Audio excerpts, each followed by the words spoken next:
I was so wrong about the Birds. I really was. And I'll be honest, I was positive all season. I'm not a positive guy. I was positive all season about the Birds, even though my eye test told me something different. Even though with my own eyes, I saw just like you did all year that something was just off about this football team. I kept believing they were going to figure this out. They were going to figure this out and flip the switch. I remember talking to Jordan Mailata a couple days before the wild card game against the 49ers, and he's like, we're going to flip the switch. We have no choice. It's do or die. We have to. I believed. I bought in. Okay, they were coming off that long season and the Super Bowl win and the parade, and it's a lot of time and energy, and they've played a lot of games under Nick Sirianni going to the playoffs year in and year out. I just kept believing, but I was just totally wrong. They never were able to figure it out. But it's bad because this team, in my opinion, should have been going back to the Super Bowl. They have every reason to be going back to the Super Bowl when you look at their roster. And I understand that games are not played on paper. They are played on the field. But the NFC is weak this year. It's weak. And there was no clear-cut favorite. And at this point, yes, I like the Rams out of the NFC. But the Eagles could beat the Rams. They have beaten the Rams. And to have all this talent on this team, the most expensive and highest price offense in the NFL, to not take a step further and not only lose in the playoffs, but lose to the 49ers that were decimated. The Eagles weren't decimated with injuries. Okay, the Eagles pretty much had everyone back. They were almost 100% healthy. And I know guys are banged up. Everybody's banged up this time of the year, but they had the bye week. Essentially, the way they rested the starters against the Commanders in the finale, they should have been much better. The 49ers had a million injuries. To lose to the 49ers at home when you have a healthy team and a bye week, it's just ridiculous. And look, everyone's mad. I get it. It's frustrating. The highest paid offense in the NFL just is terrible this season. Let's call it what it is at this point. Terrible. I was positive that they would figure it out. They just never did. And the interesting thing that I thought about this week was A.J. Brown. The Eagles' star receiver has been calling this all year long. And earlier this season, you're like, all right, A.J., just be quiet. Just go play. Just go do this. He comes out on Twitch, and he's disgruntled, and he's upset. And you're like, dude, they're going to figure it out. Just relax. But, man, A.J. Brown was right the whole time. He called it and hit the nail on the head. He was right. I want you to hear this from November, a couple days before they were getting ready for that Sunday night game against the Detroit Lions at home. A.J. Brown was frustrated. He was mad. He was upset.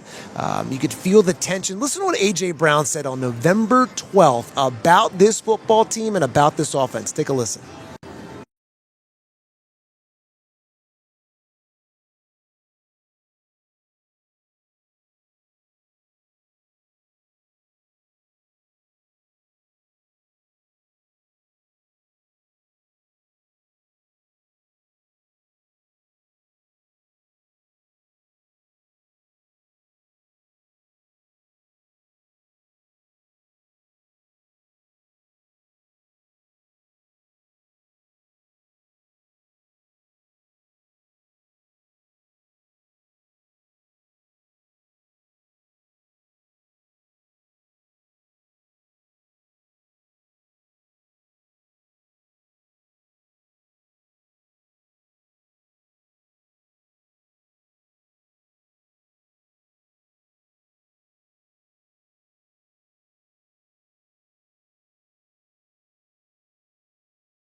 Right. And maybe he didn't go about it the right way, but A.J. Brown was right about this team the whole time. And I feel differently about it today sitting here listening to that from November 12th than I did at the time. And the whole time, A.J. Brown hit the nail on the head. He was right about this offense. And Nick Sirianni, he tried to intervene. He tried to work with Kevin Patullo and devote more time to this offense, getting it right. And we saw at the end of Hard Knocks on HBO earlier this week, Jalen Hurts sitting there in the Eagles auditorium where they have their team meetings, where they have their press conferences. And Jalen Hurts, in a one-on-one conversation with Nick Sirianni, saying, we're going to be back. We're going to be back. And Sirianni's saying, I know we will. I mean, there's a lot to fix with this team. And as much as A.J. Brown is running his mouth and this and that earlier in the season, they had 4 drops on third down against the 49ers in the wild card round. And that was more third down drops than they had in the regular season combined. And that's the most in a playoff game since they began tracking this in 20 years ago. So, look, AJ, he spoke up, but actions speak louder than words. And AJ, in the biggest moment, for all the gripes and all the complaining and all the frustration in the biggest game of the season, did not show up. And I know that's not a hot take or anything like that. I'm not a big hot take guy, but I am annoyed with A.J. Brown because if you're going to go out there and put all this out there and these passive-aggressive approaches on social media and Twitch and have these tension-filled press conferences, and I don't want to call it be a distraction, but he's the only guy doing this. And so maybe it was a point of desperation. Maybe it was just he just can't control himself, so it just oozes out of him.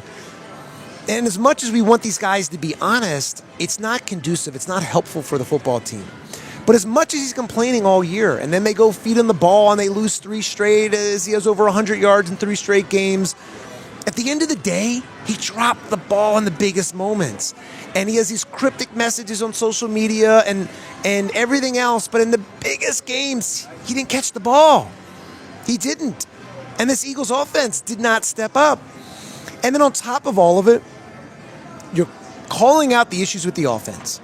You're dropping the ball. And over the last month, I didn't really hear much from A.J. Brown.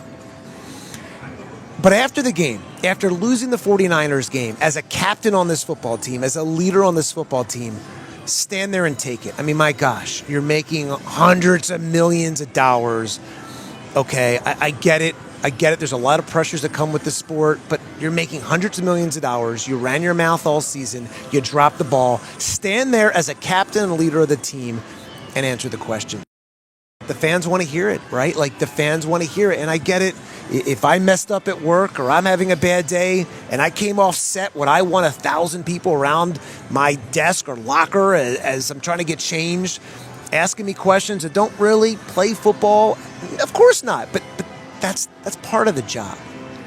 And I thought he did a lousy job of really stepping up as a leader, not only on the field, but off the field at the end of the season when they lost to the 49ers. And then I'll go, all right, what do you do here? I mean, Big Dom had more catches in the second half in that 49ers game than A.J. Brown. See the Big Dom catch on the sideline? I mean, Nick Sirianni then has the spat with A.J. Brown, and I throw that away. Like, everyone's emotions are high. I'm surprised more of that doesn't happen on the sideline between coaches and players and players and I don't even care about that. But there obviously felt like there was some tension there for Nick to unleash that there, that there's been some tension this year with A.J. Brown from both sides. And now you wonder, could they move on from A.J. Brown? And look, they would take a big cap hit and this and that, but they did it with Carson Wentz.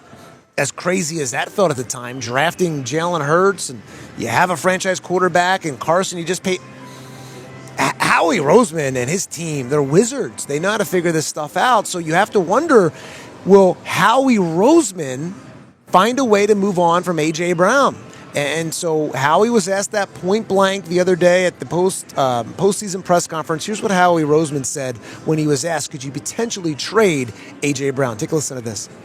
Yeah, we talked about this, I think, at the trade deadline last time I talked. It is hard to find great players in the NFL, and AJ is a great player. I think from my perspective, that's what we're going out and looking for when we go out here in free agency in the draft, is trying to find great players who love football, and he's that guy. So I think that would be my answer. A. Brown, I mean, I thought this press conference, by the way, nothing was said. I mean, they didn't say anything at all. So I do wonder what's going to happen here with A.J. Brown. They, again, were tied for the fewest drops in the NFL, only 13 drops during the regular season, and then they dropped the ball left and right in the biggest game of the season. So what changes do you make? Is A.J. Brown gone? I mean, it sounds crazy, but could Jalen Hurts not be the quarterback next year? I don't think that'll happen, but is there that conversation? Obviously, they have a new coordinator, so a lot of changes are going to be made with this team, and I wanted to really just figure out, like, everyone's blaming Patullo. Some people are blaming A.J. Brown, but a lot of people are blaming the offensive coordinator who was let go in Kevin Patullo. Who's to blame, and who's the next offensive coordinator? I had a great conversation this week with NFL analyst Ross Tucker. Ross had some phenomenal insight on really who's to blame for this offense and who's to blame for everything that went wrong. Should Kevin Patullo have taken the fall? And by the way, what should the Eagles be looking for in the next offensive coordinator? He mentions a very interesting name. Take a listen to my conversation with NFL analyst Ross Tucker. Ross Tucker, the host of the Ross Tucker podcast. You can follow him on social media at Ross Tucker NFL. Ross, what's happening today? Jeff, I'm doing great, man. Fired up for tomorrow. It'd probably be nice if the Eagles were playing in that game. That'd be awesome, but it's still going to be a game. I'm probably going to freeze. It's going to be super cold in Chicago, but should be a terrific environment. As you might imagine, things are electric right now in Chicago. They are very fired up. You don't say. I know you do a lot of work with futurefans.com. It's a great website, a great way for families to get their children involved and learn about football. Tell me about that website. It's funny, Jeff. I don't know if you have kids or like how old I they are. yeah. But 9 and dude, 3. it's not like it was when we were younger. You know, like it's so funny because I'm going to Chicago for tomorrow's game. Like I remember distinctly watching the entire Fog Bowl with my dad, Randall Cunningham and the Eagles against the Bears back in '88. But I have two daughters. I see it with my nephews. Kids today don't want to sit there and watch the whole game with you. They want to be on their iPad. They want to be in the other room. Maybe they'll like look up if it's a touchdown or like they hear you scream. So anyway, I invested with these guys from futurefans.com because they cracked the code to get your 5-year-old, 7-year-old, 9-year-old, I don't care if it's your grandchild, whatever, to get them to actually understand and know what's going on with football and want to sit there and watch with you. I mean, I don't know. Jeff, it was a rite of passage for me growing up. We went to church. We came home. I think my dad took all of his life's frustrations out on Buddy Ryan and Izell Jenkins and the TV. You know, I just want that for everybody. I want you to have that same experience, that bonding with your kids or nephew or grandkids or whatever. So check out futurefans.com. Thankfully, someone finally figured out how to get these young kids these days off their iPad and instead enjoying the entire Eagles game with you. Futurefans.com. You know, it's great because I do have a hard time getting my 9-year-old and 3-year-old to sit down and watch the game. In fact, my 3-year-old will sit and watch the Eagles a little bit more than the 3-year-old. And the 3-year-old did tell me last week, I said, Mila, who's going to win the Eagles 49ers game? And she goes, 49ers. I'm like, what? I'm like, what? And sure enough, I should have, maybe I should have put money on that because the 49ers did win that game.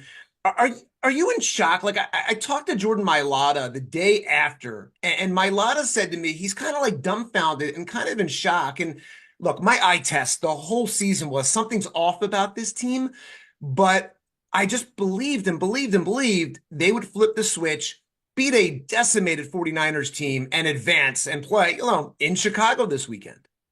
So I'm not shocked, but I am surprised. I did not think they would lose that game. And I said last week a number of times that if the Niners won, I thought it would be one of Kyle Shanahan's most impressive coaching victories. And to lose George Kittle and Jair Brown during the game and still win that game It's incredibly impressive. I've gone through it a couple times, Jeff. I don't know how many guys for the 49ers would start for the Eagles. If you go back to that Right. game last Sunday and actually go through it, not many. It's a handful, 4 or 5 maybe, 49ers that would start over their Eagles counterpart.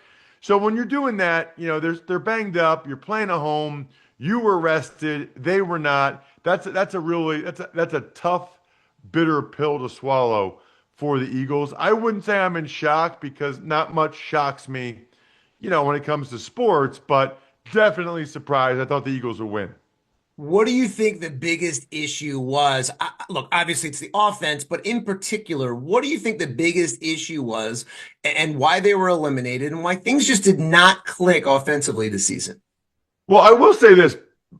I was disappointed in the defense in that game. I did Really? not think that the defense would give up 23 points. I mean, the defense had been on fire the last couple months of the season. You think about how good they had been against so many teams, and even against the Bills, giving up 12 points. So, But how much of that goes to like the lack of offense? Meaning, like if you go inside, and I don't want to get too nerdy about this, but if you go, okay, the offense isn't doing anything, isn't moving the ball, and the defense is on the field more, that's wear and tear on the defense more, no? it is, but I don't really buy that for that game against the 49ers because Okay. Saquon had 20-some carries for over 100 yards. It's not to me like a game where the Niners were just possessing the ball the whole time. The Eagles to allow 23 points to that team without George Kittle, they needed them to be better. I thought that the first team that got to 20 would win the game, and the Eagles allowed that to be the 49ers. The game before, Jeff, they scored 3 points. The Niners scored 3 points against Seattle. Certainly, the Eagles' defense over the last couple months of the season was better than the Eagles' offense. And I think the biggest issue for the Eagles' offense is that their offensive line wasn't as good. A year ago, I thought they were clearly the number one offensive line. This year, they did not perform really even like a top 10 unit. And I think that was the biggest cause for the drop-off. But in this particular game, I thought the offensive line was okay. You can't have the drops that they had. You can't have the penalties that they had. And they needed the defense to play better. That's the thing. It's a total team loss. There were drops. There were penalties that you can't have. There was the defense giving up more points than I expected. You put all those things together, and that's how you get upset. Yeah, and I know obviously you have a keen eye for the offensive line. You played offensive line, obviously in college at Princeton and then in the NFL. Is this a fixable thing? Obviously, Kevin Patullo has taken the fall for this offense. He gets let go as offensive coordinator. But do you think this is something that is fixable no matter who the offensive coordinator is? I do. I do think it's fixable. I think a lot of the issues were health, quite frankly.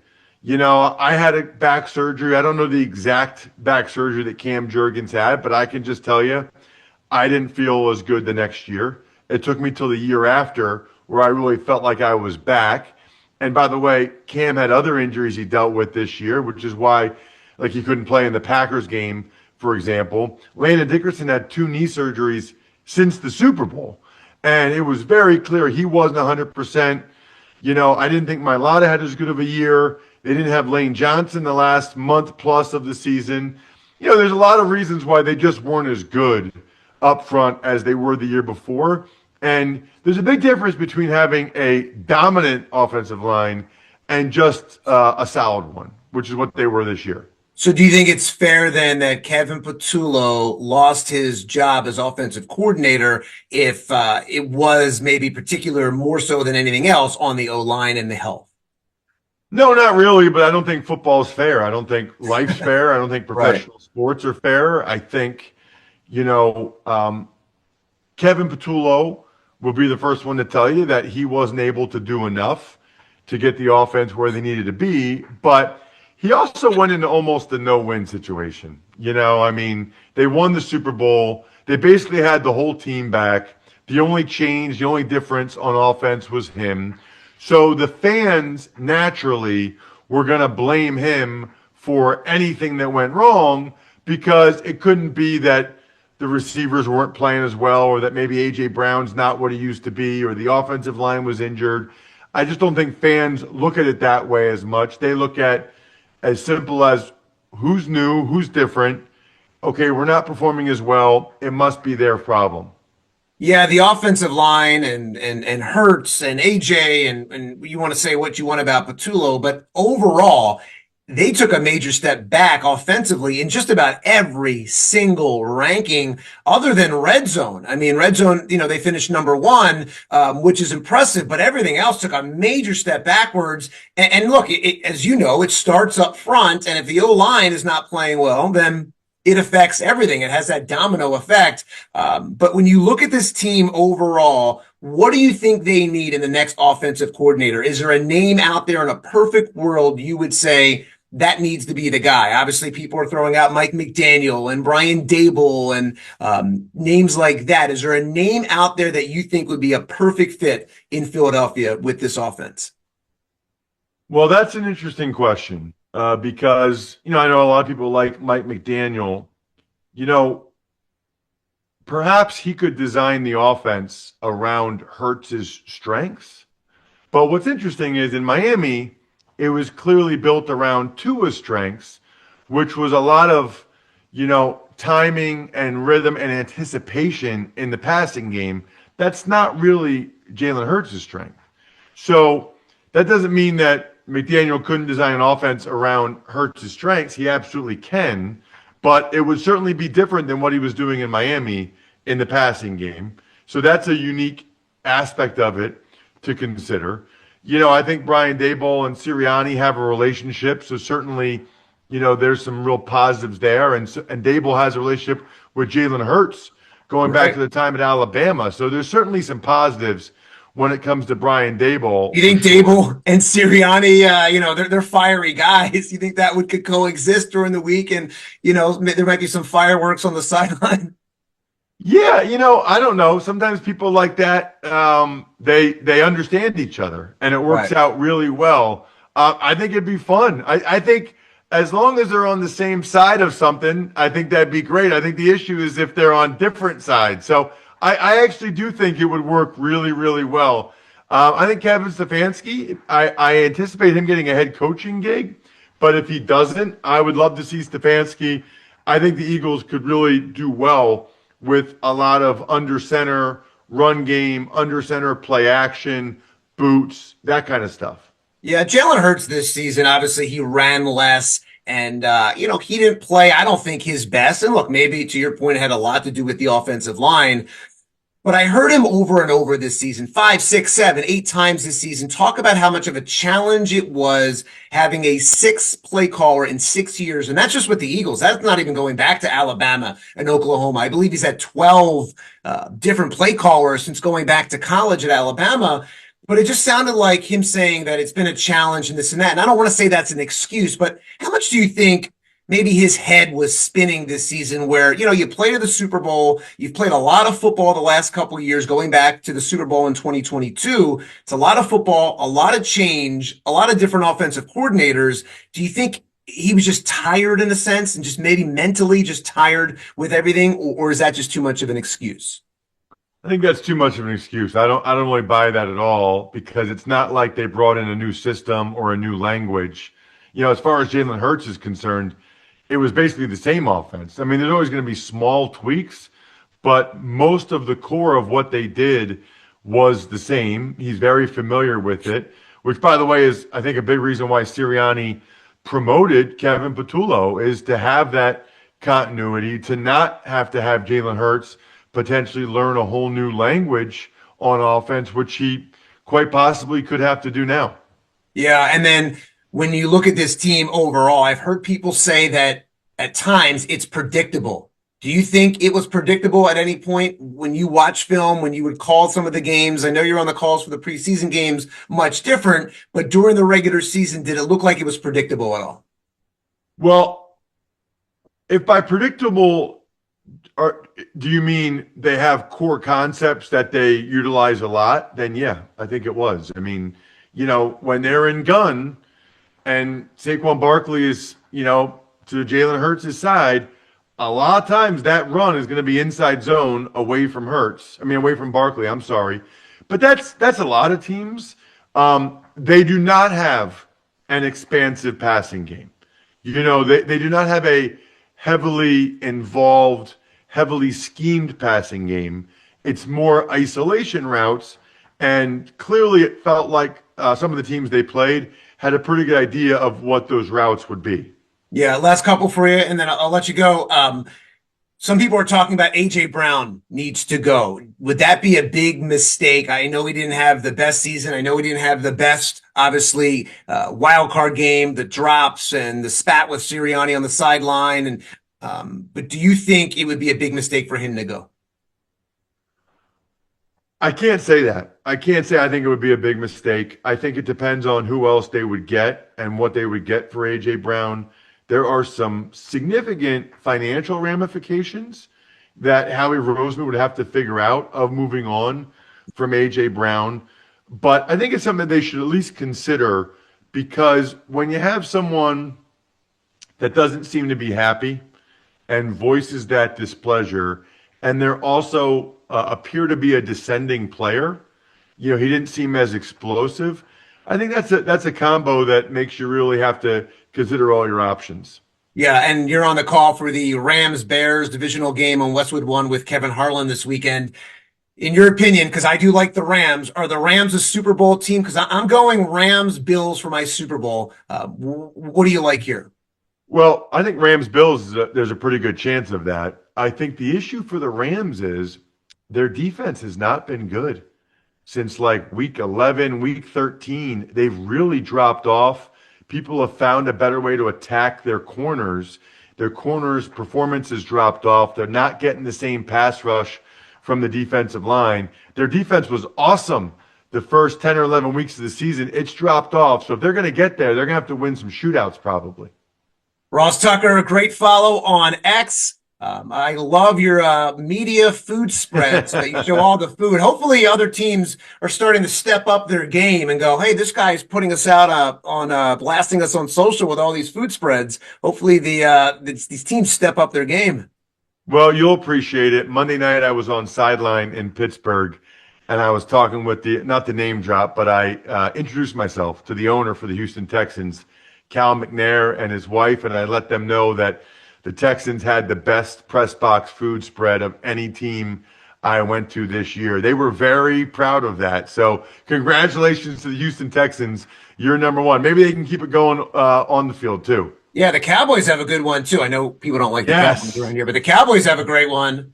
So no question. Ross, I think maybe it's just a Texas thing. Maybe it is. All right, Ross Tucker, a great follow on social media, does a great job covering the Eagles and, of course, the NFL for CBS Sports and Westwood One. Ross, thanks for your time.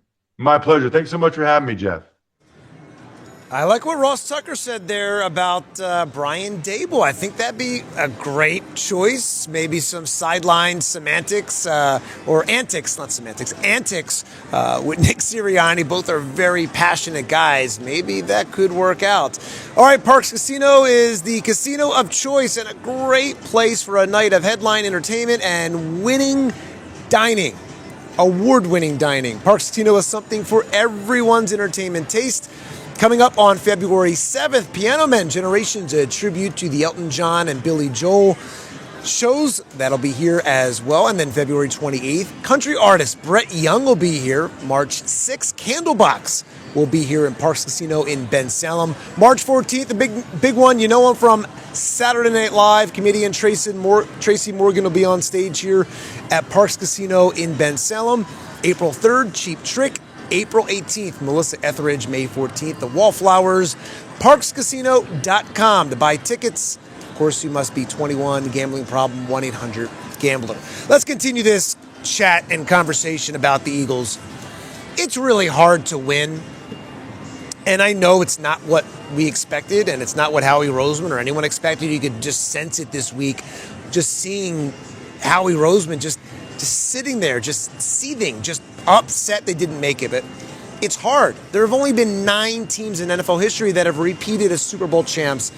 The Super Bowl has been played every year since 1967, and there have only been 9 repeat champs. I think this could have been a shot for the Birds that they blew it. They were healthy. We talked about that. They had the highest paid offense in the NFL. But this team and many teams don't do well the year after a Super Bowl. Take a look at this. I want you to look at this. It is hard to repeat as champions. The first playoff game the year after a Super Bowl for the Philadelphia Eagles. We saw what happened this year against the 49ers. Remember what happened. Okay, in 2022, they go to the Super Bowl the following year. They're out against the Bucs early. Think about when they win in 2017. Okay, they get to the wild card, they get to that wild card game against the Bears, and then they eventually lose to the New Orleans Saints on a drop pass to Alshon Jeffrey. You thought, okay, Nick Foles is going to lead this team in New Orleans down the field. It is hard. Look how hard this is. And then, of course, when they got to the Super Bowl in 2004 and they lost to the Patriots the following year, they didn't even make it with Andy Reid. And then you go all the way back to 1980 in the following year, losing in the wild card to the Giants. It's really, really hard. It is so hard to win. And I'll tell you, as much as it hurts right now, and Nick Sirianni pointed this out to the team in the locker room after the game, he told them that we needed to go through this adversity in the past to bring us to where we were in 2024, which was winning the Super Bowl. And if not for those negatives, if not for what happened against the Tampa Bay Buccaneers in 2023 in the playoffs, that maybe they go further. And it led them to go further. I still believe this team becomes a dynasty. I really do. I think they have it. And barring just a ton of injuries and some major issues going forward, I believe this team has the ability to become a dynasty. I don't think this era is over of Eagles football. I really don't. And we've seen the course of time say otherwise, but the window is open here still for the Philadelphia Eagles to get back to the mountaintop. They've made 3 Super Bowl trips since the 2017 season. Look how successful this football team has been over the years. Take a look at the Eagles' dominance since 2017, winning that Super Bowl over the last 9 years, 3 Super Bowl appearances, 2 wins. This team has been unbelievable. I know it's not good enough. I know it's not good enough getting out. But what this football team has done over the course of the last 9 years, they've been fantastic. They have. They've been absolutely great. They've had this great run, this dynasty over the last 9 years and counting. I think they're on the verge of a dynasty. Julie, do we have that graphic? So it's been a great run. They still can continue this run. And again, when you look back the last 9 years, there's not many other teams in football that have a resume like this. I know it's not good enough. I do. I know what happened against the 49ers stinks. It hurts. And here's Howie Roseman on just it not being good enough. He was upset. You could just sense it. He was short. He was sweet in that end of the season press conference, but he's upset. Listen to Howie Roseman. Not good enough. If it doesn't end with confetti falling on our head, I don't feel like it's good enough. And I know that we're not going to win the Super Bowl every year. I think I know that from a broad perspective, but I believe we can. And I go into every offseason thinking we're going to do whatever it takes to win the Super Bowl. And when we fall short, I look at myself. I look at the things that I could have done different. And I look to improve, and that's where I'm at right now. You can do whatever it takes to win now and still build for the future and still have those parallel paths. I just don't want it to get confused that we can't do whatever it takes to build a championship caliber team next year and also continue to have really good players on this team for the future. So, I just want to make sure that we're on the same page on that. Not on the same page was what was going on offense. So no surprise. Kevin Patullo is out as offensive coordinator. And none of us really know exactly what went wrong. Talking to everybody, I talked to Jordan Mailata about this, and he was honest. It's not just Kevin Patullo. It's not on him. It's really on everybody. It's on the health of the offensive line. Ross Tucker mentioned that. It is on each individual guy. Jalen Hurts, I think, took a step backwards.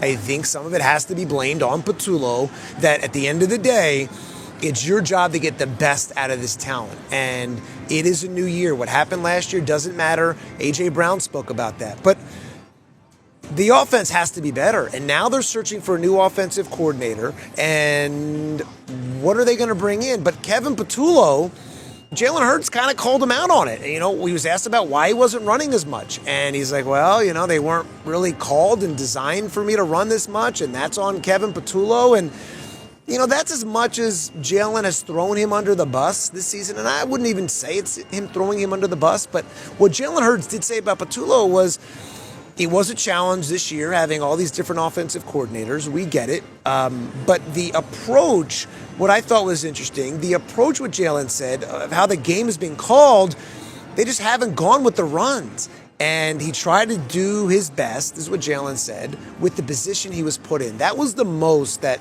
he said negatively about Kevin Patullo. And he did not give him a vote of confidence.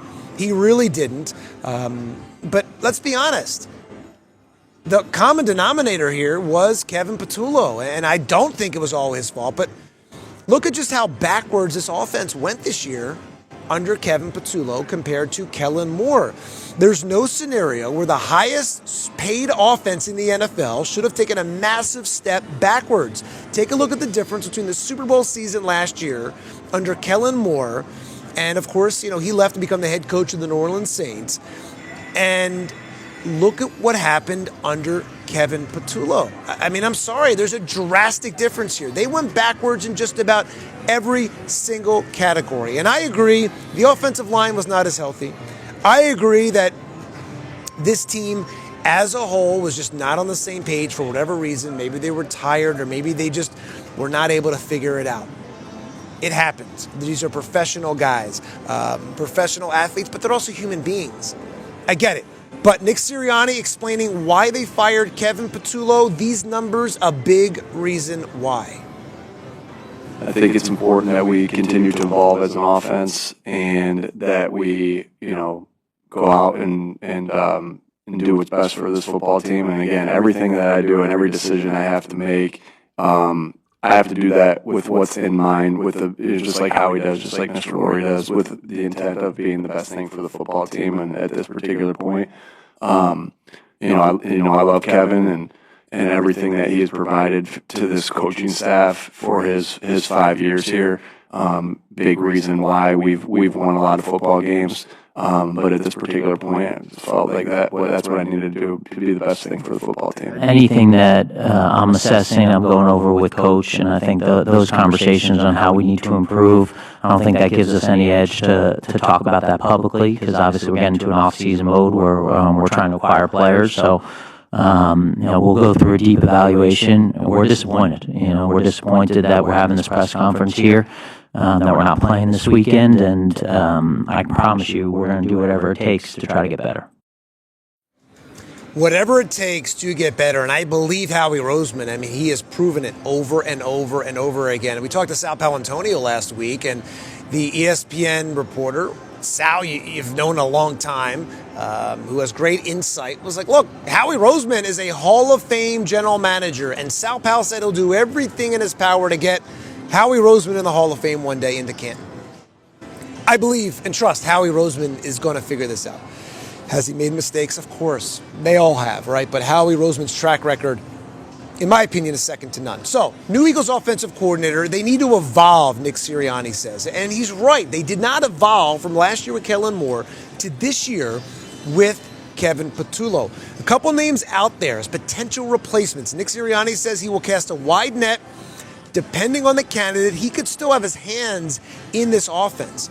Falcons offensive coordinator Zach Robinson interviewed for the Eagles offensive coordinator job yesterday. He also interviewed for the same jobs with the Tampa Bay Buccaneers and the Detroit Lions. Mike McDaniel, he's a very interesting name, is that he has also interviewed for the Lions offensive coordinator job and a ton of other head coaching jobs since being fired by the Miami Dolphins. That's an interesting name. I haven't heard an interview set up at this point as we sit here today about whether Mike McDaniel is actually going to interview for that job. I think that's a fascinating name. He's a brilliant mind. Would he work in this city? Would he work well in this situation? I don't know. Kevin Stefanski, a Philly guy, former Browns head coach. That's an interesting name if he doesn't become a head coach out there. Cliff Kingsbury, the former Commanders offensive coordinator and Arizona Cardinals head coach, is intriguing. The most intriguing name to me is Brian Dable. And Ross Tucker, who we had on a few minutes ago, he talked about that. I think Brian Dable, who coached Jalen Hurts at Alabama, was his play caller at Alabama. I think that's a fascinating name. And I think, look at Brian Dable did in Buffalo with Josh Allen. I think Brian Dable is a big-time name to watch if he doesn't get another head coaching job. But it does not sound like the Eagles care if their new offensive coordinator would be one and done, similar to Kellen Moore. They just want to win. So if it's a former head coach or a hotshot OC, like last year in Kellen Moore, and he's one and done, I don't think the Eagles care. I mean, they said just that yesterday. So can they win with a new offensive coordinator? Is that what it's going to take? I mean, you have to find somebody that's going to get the best out of Jalen Hurts, the best out of this offense. And we don't know what's going to happen with A.J. Brown. Could he be out the door? Could Jalen Hurts be out the door? Who knows? I mean, there was an article yesterday in The Athletic from Mike Silver saying that there's growing frustrations inside the building over Jalen Hurts. I think that was felt from A.J. Brown and others this year.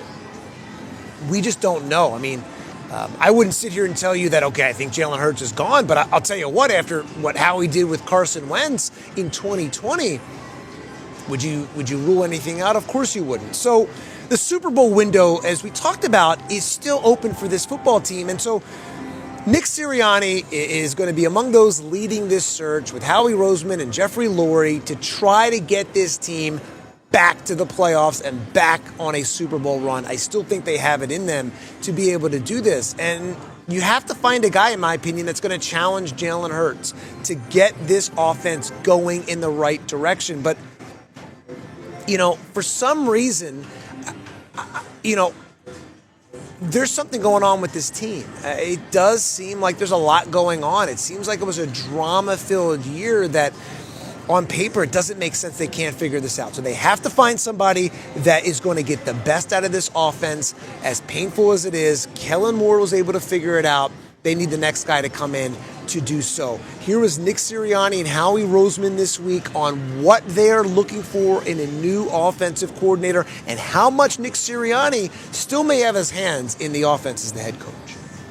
There are so many different ways to be a head coach. There's so many different ways to be an offensive coordinator. There's so many different ways to be a quarterback and be successful at all those different things. And so, again, as we go through this, you always want to see somebody that has a great vision. To answer your question and not, give you some specifics at least, is like you always want someone that has a great vision and great conviction of things that they believe in and what they want to do. You always want to have somebody that has the players on their mind first, and we'll be able to attract a lot of good candidates because of the players that Howie's assembled to be on our football team. I think also that you'll be able to get a lot of good candidates because the guys that have been here and when we've had a lot of success, 3 of them have been head coaches, off of our staff, which, obviously I'm proud of. I'm sure Howie's proud of as well. And so, again, you want somebody that has great vision, great conviction on what they do, is able to coach fundamentals well to help the players get better, because I believe in that can connect with guys, because I believe in that, that has the mental toughness, because I believe in that. And, but again, it's not, there's a lot of good candidates, and I'm looking forward to sitting down and talking to a lot of these guys.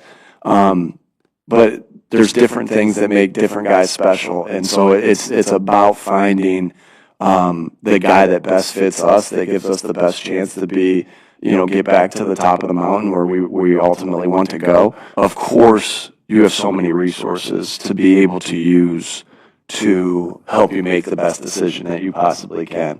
And you'd be foolish not to use all your resources, whether that's, when you speak of that, it's like, all right, I'm checking with the doctors, I'm checking with it's the same thing in a offensive coordinator search. I'm gonna obviously talk to Howie through it. Howie's going to talk to the guys. I'm going to get Howie's opinion and Mr. Lurie's opinion and Jalen and Saquon and you name AJ, Lane, well, whoever it may be, and let them talk to him too. But at the end of the day, right, I have to make the best decision that's necessary for the football team, but you use all your resources. When he's brought in people, he's given them the flexibility to put their own spin on things. And obviously, I sit here and I feel incredibly grateful that I'm working with someone who, as a head coach, is elite at being a head coach, elite at building connection with our team, elite about talking about fundamentals, game management,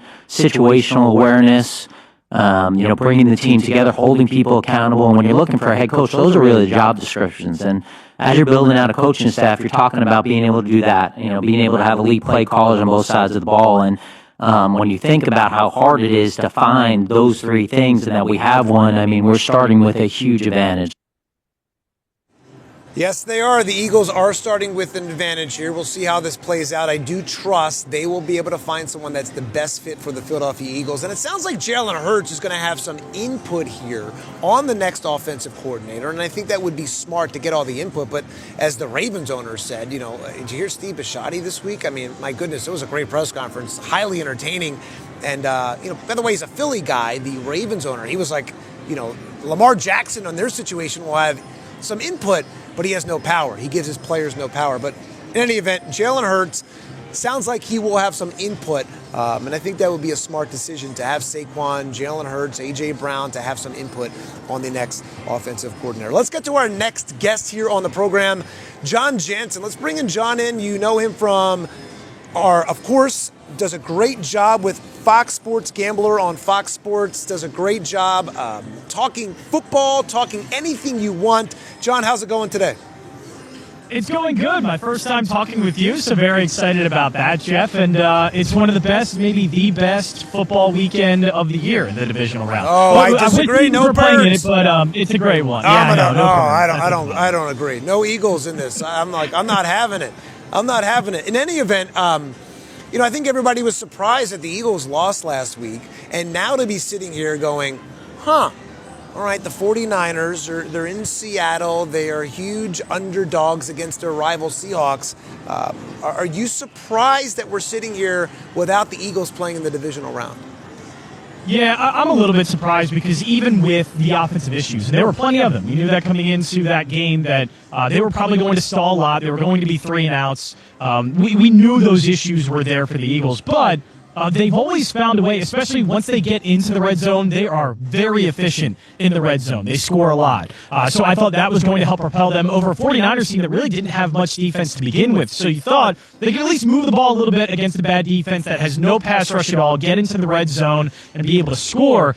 The problem is they only were able to get there twice, and then the third time, almost near the end of the game, just didn't capitalize on it. So, it was very concerning to see the first two drives end up at touchdowns, and really nothing after that. So, very odd game. I expected the Eagles to be at least in the divisional round, and did not expect kind of the things to play out the way that it did. I'll tell you what I didn't expect. I didn't expect to be looking today and going, the Seattle Seahawks are the favorites to win the Super Bowl? Really? That does not feel right. I'm not buying the Seahawks. So when you look at the Seahawks today, playing the 49ers in the divisional round, do you really like the Seahawks and Sam Darnold? Yeah, I don't know really where to go in the NFC. And it's going to be interesting to see how it all plays out because the Rams haven't looked that great either. They've been turnover prone, so that Chicago Rams game gets very interesting. San Francisco, as I just mentioned, has a really bad defense. And Seattle, their offense has been not great. And then you have, because of the quarterback mostly, and then you have the oblique injury come up out of nowhere. And there is cause for concern. So, yeah, the NFC, I really don't have a clear picture on that. But I think this is more of, when I look at this game with Seattle and San Francisco, it's more of I don't like San Francisco. It's a bet against San Francisco. They put up no pressure against Jalen Hurts and the Eagles' offense. It was really their own doing in why the passing game didn't work. Sam Darnold is going to be comfortable. They have been running the ball a lot more lately, and I think with the oblique injury, they're going to continue to run the ball, so I'm going to go mostly with rushing props in this game. But I do like Seattle to cover and win this one, just because San Francisco just does not have really the firepower on offense too. I mean, their leading receiver was Demarcus Robinson. That's not going to work against Seattle's defense. And then on the flip side of things, San Francisco just has no pass rush. So pressure on Sam Darnold, we know when he gets pressure that he doesn't do well. The problem is San Francisco can't do that. You talk about you're not really buying anyone. I agree here because the NFC is wide open. That's why the Eagles thing is so disappointing. I mean, this was all just laid out for them to make a run, and they just never were able to turn it on. And I was wrong about this team. I believe that they would figure this out by this time of the year. So when you look at the two games today, you have the Bills and the Broncos. What do you like in that game as we talk about the two divisional games today? Yeah, I'll go and start with the Bills and the Broncos. The Bills are going to want to run. They won't be able to. And I think they're going to have to completely rely on Josh Allen, and he's a playmaker. That's what you do. I'm going to actually go with his total completions over 19.5. That's minus 110 over at Bet Parks. This is going to be a death by 1,000 paper cuts type of game plan for Buffalo. They don't really have any great yards after the catch guys. They don't have any deep down the field guys. Brandon Cooks was the guy that burned at Jacksonville down the field last game.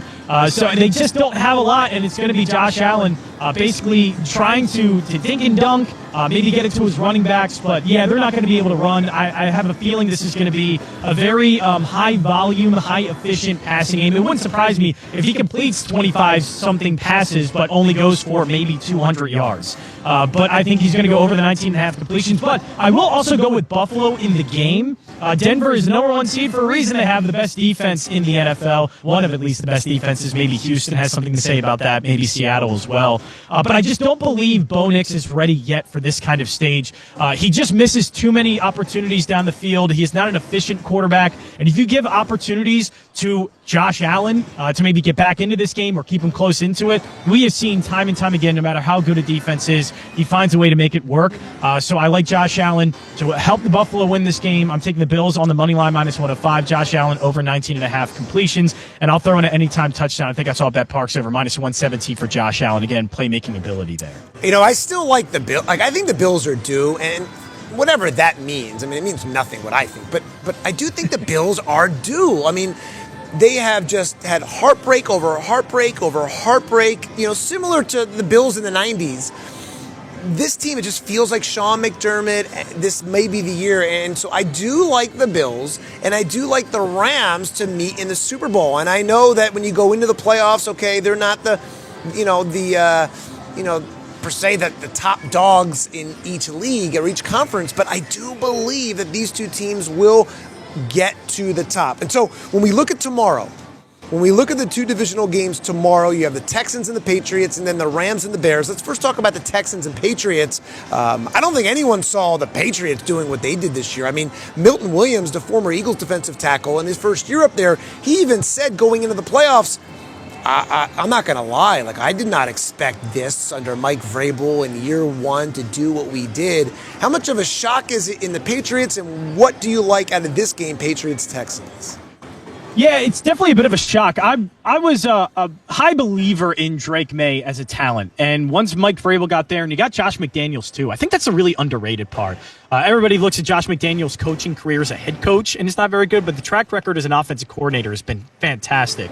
And Drake May has really benefited. And then as the season went on, you kind of realized that the schedule wasn't nearly as good, so it started to all make sense about halfway through the year that, yes, Drake May has taken the jump up, the coaching staff is better, and then the schedule is lining up for them to do well. This game, I expect these two teams just to take points. This is going to be a low-scoring game. It's going to be a little bit reminiscent of the game last week between New England and the Chargers. One thing I did not like with Houston, their offense was terrible, especially the red zone offense. They are one of the worst red zone offenses, especially converting red zone opportunities into touchdowns.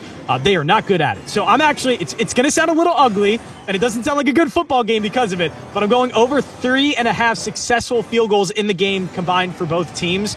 I just think with the way Houston's defense is, New England is just going to want to settle for any points. And on the flip side, Houston will as well, and mostly just because they don't have the firepower offensively in the red zone to get that done. So points are going to be a premium, and I think both teams are going to really try and just get any points they can get. So that means over 3.5 successful field goals.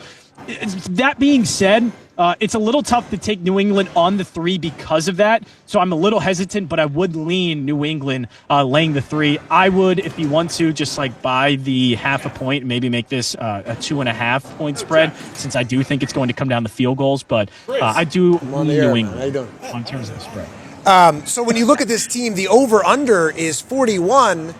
The over-under is 41, so when you look at this game, you're going under? You're going 100% under on this? Yeah, it does feel like an under 2 if they're going to be settling for field goals. By the way, celebrity status over there. Yeah. We're I know what that's like at Parks. I'm there with Dick Girardi and Mike Kern all the time in the morning, and there's always handshakes there for those guys. Absolutely. But yeah, I'm going to go under 41.5 in this game too. Just again, I think because of the way that this game sets up defensively with Houston and the fact that they have a really lacking at all in red zone efficiency, this to me feels like a field goal type game. All right. I love this game. I mean, the Eagles, in my opinion, should be in Chicago this weekend for the divisional game against the Bears. But it is the LA Rams who are my pick to come out of the NFC. But the Rams-Bears game, there's so much drama in this because of Ben Johnson, right? What Ben Johnson has created, all the trash talking with the Packers. And you got to remember, LaFleur and Sean McVay are really close friends. And by the way, LaFleur's brother is a coordinator with the Rams. So there's lots of drama, and you could just sense that the Rams just want to go to Chicago and just beat up on the Bears, who have really been playing with fire, falling behind in all these games. They've had these amazing comebacks all year. We saw it in the wild card round. You're like, there's no way the Bears are going to win this game. And bam, they go back and win the game. So this game, what do you like in this game? It is probably going to be a tight game, but I like the Rams. How do you feel about the Rams and Bears in the divisional round game tomorrow evening? Yeah, the Rams have the firepower, and they should be able to stick at the teams. I just don't think I've seen them really do it this year, especially late in the season. Turnovers have become an issue for Matthew Stafford. They've kept teams in games. They just have this kind of nervous energy about them sometimes, and I feel like we've seen that play out a lot this season. Eagles game, really good example of that earlier this season in the second half. The Rams couldn't do anything. So there does just feel like this nervous energy that sometimes things just don't go their way, and the Panthers game, another example of that in the playoffs. So here comes Chicago that can't do anything right normally. Just in normal situations, just like, hey, Caleb Williams complete like a 5-yard pass. It's like the most difficult thing to do. Then at the end of the game, it's, scramble out to your left, throw the hardest pass you can, Jerome Odunze, and he catches it, and you're going to win the game. It's two very odd teams in that way. But I am leaning Chicago to cover this game, and I actually really like Chicago to cover this game +4. Chicago is reliant on turnovers. That's not a good thing defensively. The good thing is, though, Matthew Stafford's turning the ball over lately, and he did so again against Carolina after they intercepted him twice in the first game. He threw another one in the playoffs. I just think we're going to see, yes, they're going to want to run. It's cold out. The wind chill, I think, is going to be -8 in Chicago. And the Rams are a physical football team. Kyren Williams, really good running the ball this year. They run the ball with Puka Nacua as well. They are physical. But when you get into the playoffs, they're not going to rely on Kyren Williams to win them a game. They want to throw the ball with Stafford, and I think they're going to try and air it out, maybe to their detriment. So I like Matthew Stafford to turn the ball over, and I like Chicago to cover this one. +4, I just think it's too many points for a Rams team that also has been playing with fire a little bit. Yeah, look, the Rams came in here last year, and they played the Eagles in the snow, and, they were this close. Imagine the feeling Eagles fans would have had the Eagles not gone to the Super Bowl and won, which they were right there, almost losing that game. But everyone says Matthew Stafford cannot play in the snow, cannot play in the cold. I don't buy it. I think it's all situational. But that is a very intriguing game. The biggest intrigue I have is in that game this weekend. But John Jensen, last thing for you. Give me your Super Bowl picks. The two teams going to the Super Bowl. Yeah, it's an interesting question now that I had Jacksonville and the Eagles going to the Super Bowl. So, that's not a great first round for me. But the good thing is, it's a clean slate now. We're in the divisional round. I get to pick new ones. It's going to be really tough with the NFC side. I think I'm just going to stick with a really good defense. Yes, we have seen defenses take teams to championships before and carry bad offenses. So, this seems like Seattle is capable of doing that, especially because, I don't trust too much of what the Rams are doing. Again, the turnovers have become a really big issue for them lately, and they haven't been able to finish games. And then on the other side, I'm going to reluctantly take Buffalo, and it's really just the Josh Allen factor. I had Jacksonville. I didn't think Buffalo stood a chance, and then you just get to see, oh yeah, there's Josh Allen, 28 of 35, like an 80% completion percentage, and a couple of go-ahead drives, and eventually the game-winning drive. It's just a lot to be able to take down a quarterback like that. And, we saw with New England, they're good. They're just not quite there yet in terms of talent on the roster. That, to me, is going to need another year or two for them to really be a playoff or at least championship contender. But, yeah, I think Buffalo is in a good position, and Josh Allen's in a good position to finally get to that Super Bowl. All right, John Jansen from The Gambler on Fox Sports Radio in Philadelphia. Thank you so much for your time. Great insight there on what may go down, some great bets perhaps to put in for this divisional round of the NFL playoffs. Thanks so much, John. Great seeing you. Yeah, thanks for having me, Jeff. And Hoosiers absolutely covering in the national championship. All right, sounds great. Okay, John Jansen from The Gambler, Fox Sports Radio in Philadelphia. Great insight there. Of course, live sports betting is better on the Parx app. Join me and get some skin in the game. Live betting makes watching the game that much more fun. Bet more with the Score. Bet pro football playoffs. Bet touchdown scores. Bet individual player performances for passing, rushing, much more.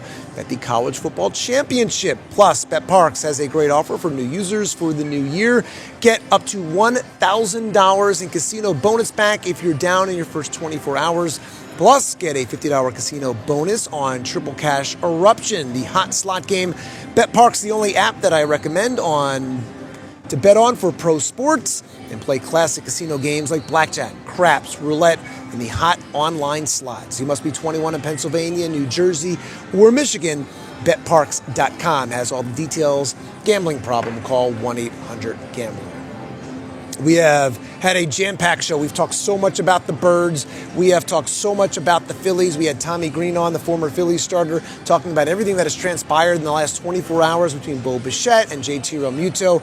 But let's continue this conversation about the Eagles. And as I said before we talked to John, which was Jalen Hurts is going to have some input on the next offensive coordinator. You want to make sure Jalen is comfortable with this guy and you're on the same page. At the same time, you need that offensive coordinator to challenge Jalen Hurts. And as Nick Sirianni said multiple times this week, to evolve. And he let Kevin Patullo go because he did not evolve. You need an offensive coordinator that's going to evolve. But there's no question Jalen Hurts took a step backwards. I mean, there's no question about it. Look at everything as a whole, and Ross Tucker pointed out at the offensive line, but Jalen Hurts took a step backwards. And I thought this was interesting, this report from The Athletic, Mike Silver, saying quarterback Jalen Hurts has been a source of much internal frustration for the Eagles, and NFL sources believe they could draft a quarterback this spring. Maybe. I mean, we saw it with Carson Wentz.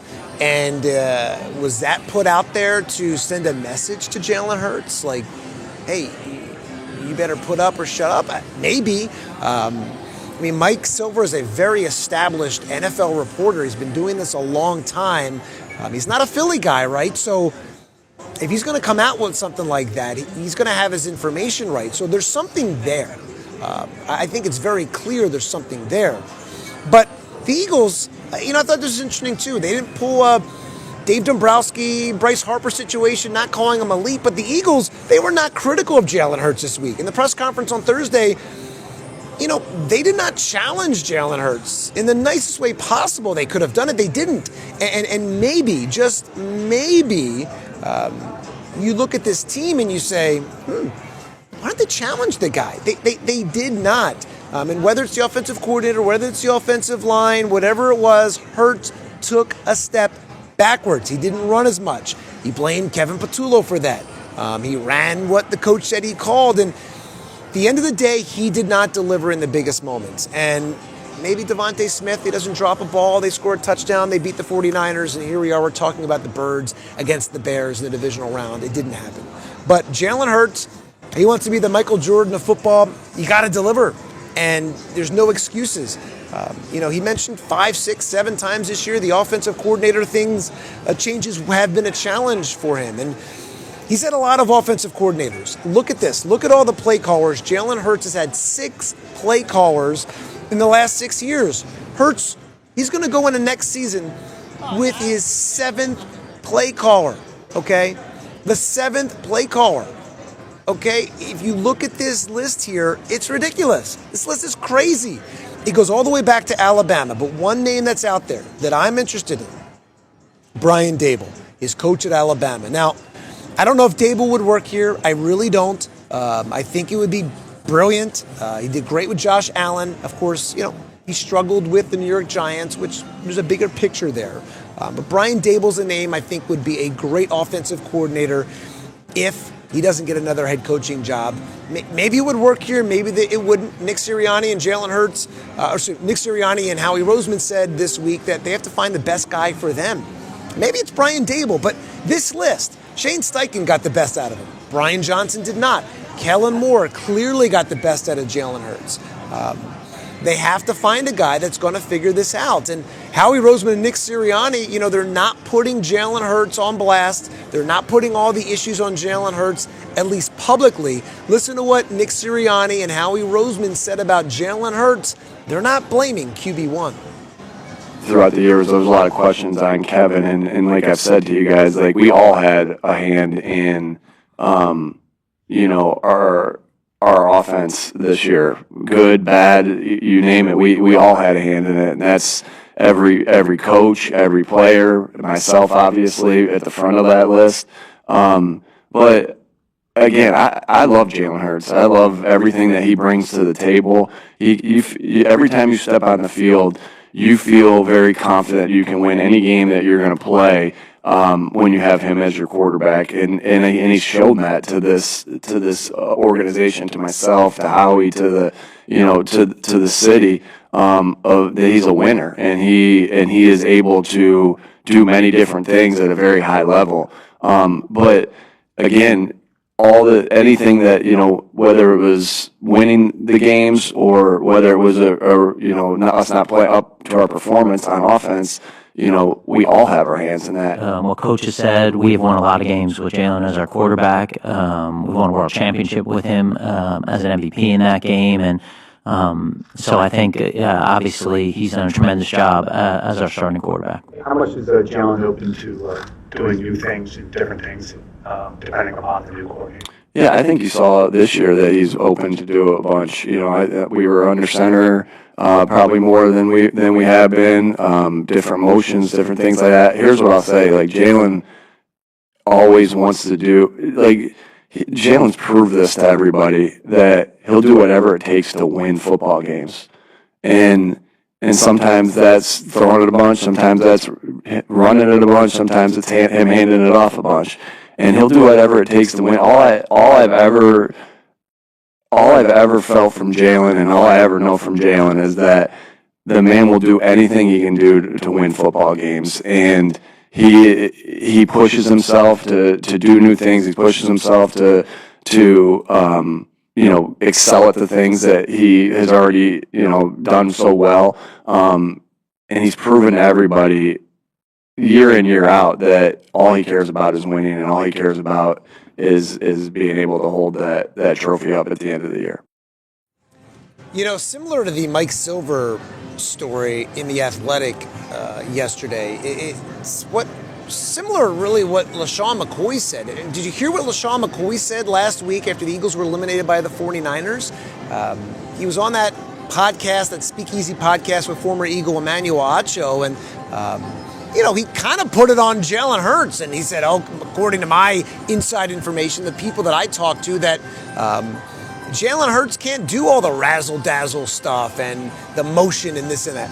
I don't know if I buy that at the end of the day, as everyone is saying, but I don't think it's all in one person. I think Kevin Patullo is the easy fall guy. He's the common denominator, but I do think there's something to be said with what LaShawn McCoy said, what Mike Silver's reporting, other things that have been said, that, yeah, I think Jalen Hurts, and he has said, hey, it starts with him. He shoulders a lot of the blame. I mean, Hurts as a leader has said that, but the Eagles have not criticized Jalen Hurts. And they don't need to do anything publicly, but I did find that very interesting that Jalen Hurts is not taking one on the chin from the Eagles. And maybe it's unnecessary, or maybe, they would consider moving on for him. We don't know that right now, but I do know this. Howie Roseman is not afraid to make that big, bold move. So one of the biggest issues for this team this year was the question of whether or not they were predictable. And I asked Ross Tucker that. I've talked to other people. Hollis Thomas was on the show a few months ago talking about whether or not this team is predictable. We've heard people say on and off for the last year that the team is predictable. What Hollis Thomas told me, the former Eagles defensive tackle, a few months ago, is that they were predictable at times. And I found this insanely interesting. This week, after beating the Birds, Robert Saleh, with a banged-up defense that had no business coming into Philadelphia and beating the Eagles, when he talked about that final play, that final incomplete pass on 4th down in the final seconds that lost the Eagles the game and won for the 49ers, he says he used game film that he studied from the Eagles-49ers game in 2023 to help stop the Eagles on that 4th down play, and they lost. So, I thought, okay, is Robert Saleh, he's a smart guy, and you're going out there and you're trying to do your best you can as a defensive coordinator, putting your guys in position, and maybe it just worked. But did Robert Saleh see something there in this Eagles offense that led him to believe they're predictable and we're going to stop them? Here's what Robert Saleh said this week after beating the Eagles. I thought this was interesting. Listen to this. What's going through your head on 4th down? Well, there's a lot of things. There's a lot of recall, a lot of notes on that little sheet I have in my hand. Back in 23, we were set in the same situation, 2-by-2, little hook route to the tight end. Not saying that that's what we were thinking. It's just one of those recall moments. But they are who they were at that moment, and we had. You play your odds, you play your numbers, you play the down and distance, and luckily it worked out. They are who they were. Is he nicely saying that they're predictable? Read into it the way you may, but I find that insanely interesting. And they have some decisions to make. New offensive coordinator, what are they going to do with A.J. Brown? What are they going to do with Jalen Hurts? I think it's easy to believe Hurts is going to be back. I think it would be a very bold move that they would move on. But with Howie Roseman, you never know. But the Eagles do have some very big decisions to make. Take a look at this free agent list that the Eagles have coming up here. Top of the list, what do you do with Brandon Graham, Dallas Goedert, Reed Blankenship, Jalen Phillips? I know Jalen Phillips wants to be back. And I'll tell you what, since Jalen Phillips was traded from the Dolphins to the Eagles, he had a massive, massive presence for the Eagles in that defensive line. But there's some names on here that, I'd be fine they walked away from most of them, but you have to have a plan for tight end. I don't think Dallas will be back. I don't think Brandon Graham will be back. I think it could be another situation like last year. But Brandon Graham was a big influence. I think they needed him to come in and be a voice of reason on and off the field. But look, my number one target on this list to me would be Jalen Phillips. And it's really obviously going to come down to the money. But this team is not going to look the same. It just really is just not going to look the same. And so you have some key decisions to make with free agents. And I think you have a big decision to make at kicker. Can we talk about Jake Elliott for a second? I don't want to blame the Eagles are not playing in the divisional round on Jake Elliott, but he missed that extra point on the opening possession touchdown. And I don't want to say they lost the game because of Jake Elliott. You don't lose games because of the kicker per se. Of course, the Baltimore Ravens may have a different feeling after what happened in the regular season finale against the Steelers. But you can't lose the game because of the kicker. You can have your kicker win games. And again, I don't want to put this all on Jake Elliott, but he struggled again down the stretch. He struggled last year. What's going on with Jake Elliott? You need these guys to win games. And this wasn't a 50-plus yard field goal. This was an extra point. And him missing the extra point had a domino effect. That extra point he missed on that opening possession had a domino effect the rest of the game. They lose by 4. Okay, the Eagles lose this game by 4. Had he made the extra point on the opening possession, all of a sudden it's a 3-point game. You're not forced to go for it on 4th down at the end of the game. You then could kick a field goal to win it. And assuming he makes a chip shot field goal, They go to overtime, and who the heck knows? And look, maybe they still lose. And again, I'm not blaming the loss on Jake Elliott. That is cartoony. That's ridiculous. But maybe they're still playing today. That one extra point, which should be a chip shot, which should be easy for Jake Elliott at home, you missed that. And maybe John Harbaugh's run, okay, is not over in Baltimore if their kicker doesn't miss that to end the regular season. Even though their owner said, okay, he would have lasted one more week, but you can't have Jake Elliott doing that. So is Jake Elliott going to be back? Are the Eagles going to try to find another kicker? I think you have to have the conversation, and they're not going to say it publicly. I mean, when they've talked about Jake Elliott publicly, they say they have all the confidence in the world in Jake Elliott. So, look, the Eagles have a lot of decisions to make. It wasn't good enough. We clearly know it was not good enough for the Philadelphia Eagles. And I'm disappointed they're not playing today. This team should be playing the Bears in Chicago.